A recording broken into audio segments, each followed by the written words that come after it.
પોરબંદરમાં ઉટડા ગામના ખેડૂત 5 વર્ષથી ગાય આધારિત ખેતી કરી શાકભાજીના 60% ભાવ વધુ મેળવે છે.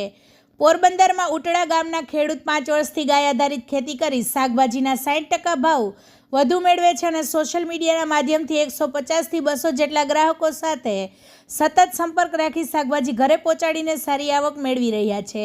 પોરબંદરમાં આવેલ ઉટડા ગામના ખેડૂત અજયભાઈ કરશનભાઈ મોકરિયાએ જણાવ્યું હતું કે કેમિકલયુક્ત અને રાસાયણિક દવાઓના કારણે જમીનો ઉપર માઠી અસર પહોંચી છે અને મોંઘા દવાના ખર્ચા ખેડૂતોને પરવડતા નથી.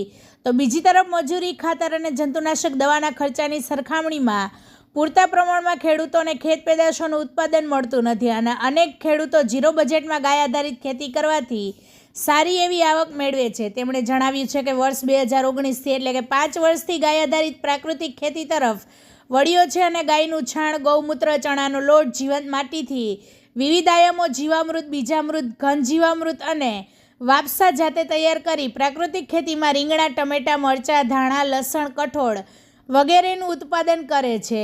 સોશિયલ મીડિયાના માધ્યમથી 150થી 200 જેટલા ગ્રાહકો સુધી તેમના સંપર્કમાં રહી ખેતરેથી ખાનાર સુધી ગાય આધારિત ખેતીથી ઉત્પાદિત થયેલ શાકભાજી અને કઠોળનું બજાર ભાવથી 60% વધુ ભાવમાં વેચાણ કરી સારી એવી આવક મેળવે છે. વધુમાં તેમણે ગ્રાહકના ઘર સુધી પહોંચી કેમિકલ અને જંતુનાશક દવાના છંટકાવ વગર ગાય આધારિત ખેતીથી ઉત્પાદિત થયેલ શાકભાજી અને કઠોળનું વેચાણ કરી સારી એવી આવક મેળવનાર અજયભાઈ મોકરિયાએ અન્ય ખેડૂતોને પ્રાકૃતિક ખેતી તરફ વળવા અનુરોધ કર્યો હતો.